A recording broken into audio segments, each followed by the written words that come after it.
बातमीपत्राच्या पहिल्या भागात आपलं स्वागत। आता बातम्या पाहूया विस्तारानं। चंदगड विधानसभा मतदारसंघातील हजारो शेतकरी कुटुंबांसाठी आज अत्यंत महत्त्वाची आणि दिलासादायक बातमी आहे। तब्बल 3 दशकाहून अधिक काळ प्रलंबित असलेला 55 गावांमधील हेरे सरंजाम जमिनींचा प्रश्न अखेर कायमस्वरूपी निकाली निघालाय। महाराष्ट्र शासनाच्या निर्णयामुळे सुमारे 22,000 शेतकरी कुटुंबांना त्यांच्या शेतीच्या मालकीचा हक्क मिळणार आहे, तर 12,500 हेक्टरपेक्षा अधिक जमीन कुळांच्या नावावर होणार आहे। आमदार शिवाजीराव पाटील यांच्या पाठपुराव्याला यश मिळाल्याची भावना चंदगड ग्रामस्थांमधून व्यक्त होतीये।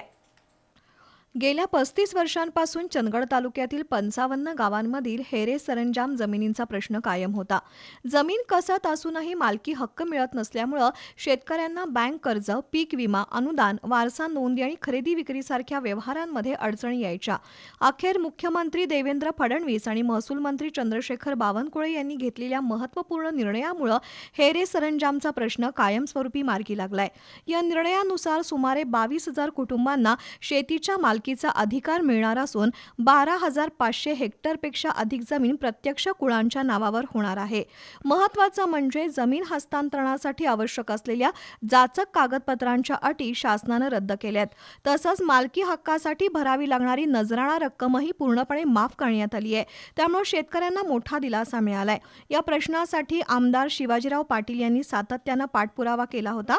विधानसभेत हा विषय मांडून मुख्यमंत्री आणि महसूल मंत्र्यांसोबत अनेक बैठका घेतल्या। या प्रयत्नांना अखेर यश मिळाले। आजच्या कृषी दिनाच्या पार्श्वभूमीवर जाहीर झालेला हा निर्णय चंदगड तालुक्यातील हजारो शेतकरी कुटुंबांसाठी महत्त्वपूर्ण आहे। हेरे सरंजाम प्रश्नावर कायमचा पडदा पडल्यानं हजारो शेतकरी कुटुंबांना त्यांच्या शेतीचा कायदेशीर मालकी हक्क मिळणार आहे।